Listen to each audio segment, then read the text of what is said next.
I am really happy here to introduce a patient speaker, Michele Griffin. Michele has joined us from Dublin, got here from Dublin, and is going to talk about her journey in transformation from ET to myelofibrosis. A warm welcome to you. Thanks very much.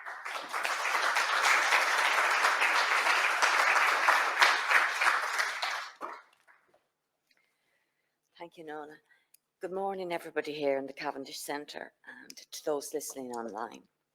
My name is Michele Griffin and I live in Dublin, Ireland. I am 62 and I have myelofibrosis. I've been unwell for the last 34 years. I am now happy to share my health story with you today, but there was a time when I was younger that I didn't tell anybody about the seriousness of my health issues. I was married a year and I didn't want to be treated any differently to anybody else and have people constantly asking me, how was I? So I suppose there was no cure at the time. I was only 28 and I just wanted to remain as fun Michele and not sick Michele. So a little bit of history. In 1989, my dad died of complications with renal failure and he had had blood issues that were not fully diagnosed at the time. My dad also had a cousin who was a nursing nun in the Mater Hospital in Dublin, and she was very concerned about what happened to him. So she suggested to me and my brother that we should go and get checked out medically in case there were any hereditary issues. She was right. My brother was in the clear, but I was not. I was sent to a general consultant and he diagnosed leukemia, but he himself wasn't happy with his diagnosis and was perplexed that I looked so well. So he sent me to a consultant hematologist in Beaumont Hospital who did further tests and a bone marrow biopsy. It was then that I was told that I had a very rare blood disorder called polycythemia vera, of which there was no cure. I was put on aspirin to protect against strokes as my platelets were at 760, and regular blood tests and monitoring followed. At this stage, I was 2 years married and I wanted to have a family. So I was sent to a gynecologist who had a speciality in blood disorders as well. I became pregnant and I was very carefully monitored. I had my first baby, Catherine, in October 1990 by C-section, as the baby was breech and there was minimal room to manoeuvre with such a large spleen. I was given heparin for 10 days to prevent clots and all went well. I became pregnant again, but I became unwell about 7 months in. I had been told to reduce my Nucil aspirin dosage by cutting the tablet in half, which was disastrous for me. I suffered a major hematemesis, which is bleeding from the main gastrointestinal tract at home. I was rushed to Beaumont Hospital ED and I nearly died that night. In Beaumont, the ED team were absolutely fantastic. I lost about 5 units of blood, my veins collapsed.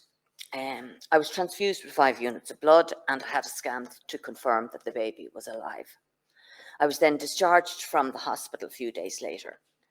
Very sadly, a couple of weeks later, my baby died in utero. It took me quite a while to build myself back up, but I became well again and I was told not to take aspirin from now on. I do appreciate that some people, aspirin works very well for them. This whole event took a huge toll on me emotionally. After that very close call, my simple word that flows through my mind each morning is gratitude. The good news was that in 1995 and 96, I had 2 further pregnancies, Grace and Eleanor, all arrived safely, and I injected heparin for 10 days post-delivery on each baby. As regards drugs, there was nothing else that they could give me at the time. My consultant talked about putting me on interferon for a year, but it would be a year out of my life and I would need a carer, and there'd be no guaranteed improvement in my condition. So we decided against it and to just wait for a drug breakthrough.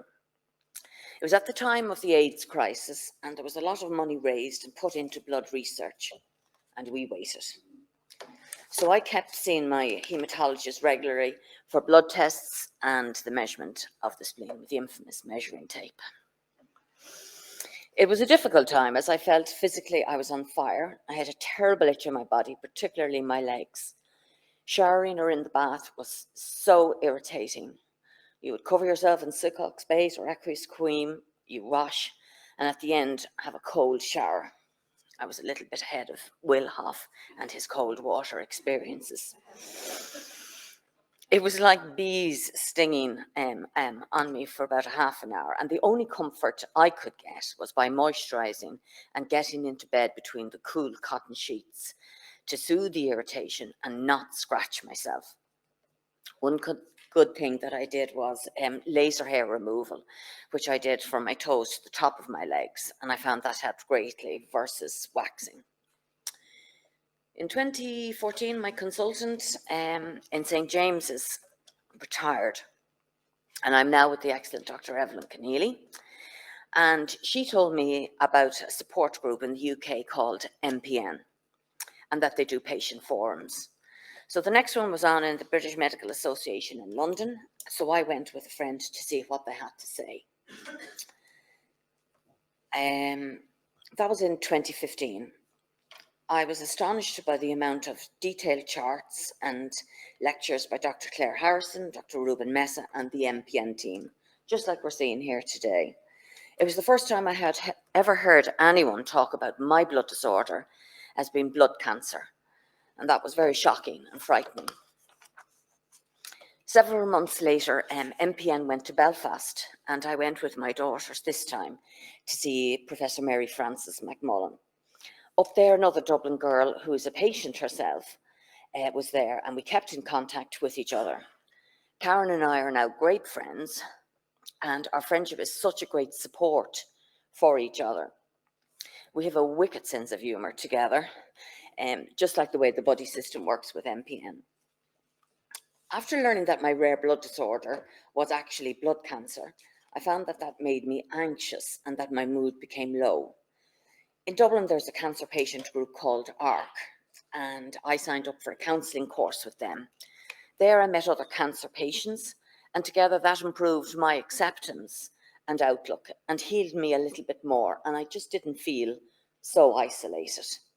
So the lesson really is that we have to talk to the right people to heal our hearts and our minds.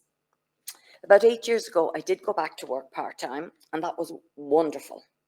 The chat, the buzz, and just feeling normal. I worked there for 3 years, but unfortunately the job started getting a bit more physical and I wasn't really able for it, so I left. Concurrently, my mother was also aging, and she needed me around much more, so I cared for her. In 2018, I also developed pre-diabetes and type 2 diabetes then.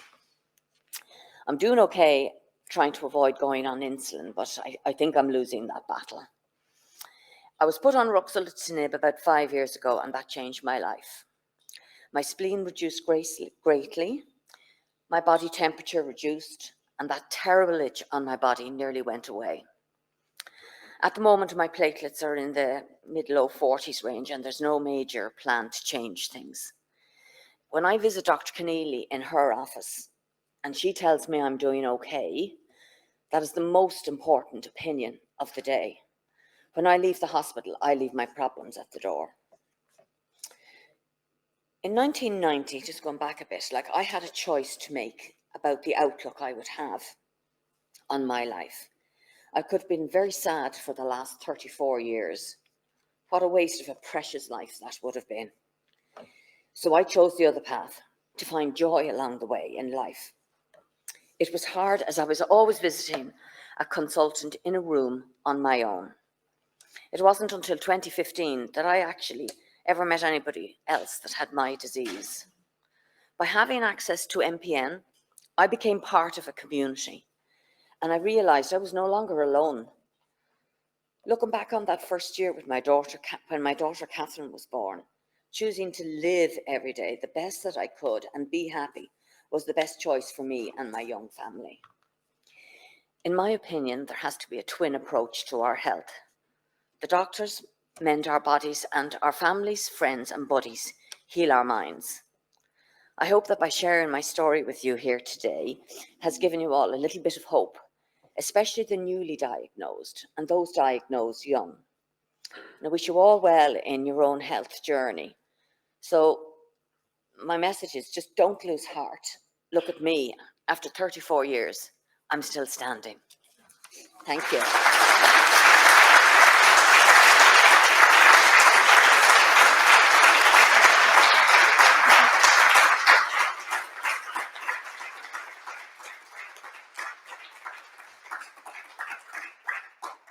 Michele, thank you. That was a very, very moving patient story.